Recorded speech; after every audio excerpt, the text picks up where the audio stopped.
President Donald Trump signed an order to deploy 2,000 members of the National Guard in response to immigration protests in Los Angeles, the White House said Saturday night. Trump's order comes amid continued clashes between demonstrators and federal agents executing immigration enforcement actions in L.A., which have led to more than 100 arrests. In recent days, violent mobs have attacked ICE officers and federal law enforcement agents carrying out basic deportation operations in Los Angeles, California, White House Press Secretary Karoline Leavitt said in a statement. Leavitt told NBC News that Trump is federalizing part of California's National Guard that would otherwise report to Governor Gavin Newsom. Presidents have the authority to do so under limited circumstances. Newsom slammed Trump's move, calling it, quote, purposefully inflammatory, and said it, quote, will only escalate tensions. LA authorities are able to access law enforcement assistance at a moment's notice. Newsom wrote on X, "We are in close coordination with the city and county, and there is currently no unmet need. This is the wrong mission and will erode public trust," he said. The White House on Saturday showed no signs that it was preparing to de-escalate the situation. On the contrary, Defense Secretary Pete Hegseth threatened to deploy U.S. Marines in addition to the members of the National Guard.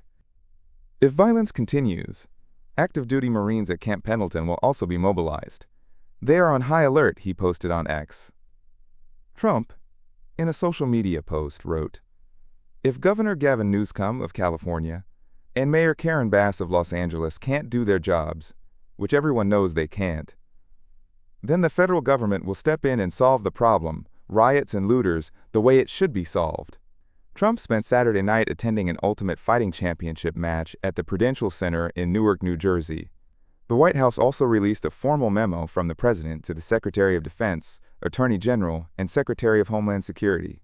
To the extent that protests or acts of violence directly inhibit the execution of the laws, they constitute a form of rebellion against the authority of the government of the United States, the memo stated.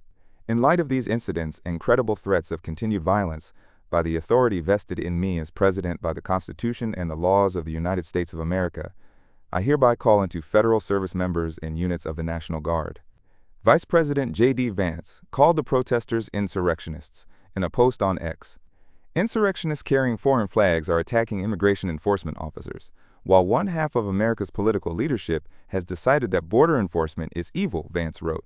Labor leader David Huerta, president of the SEIU California, was injured Friday when he was arrested while observing the protests. The Homeland Security Department alleged that Huerta was obstructing federal officers.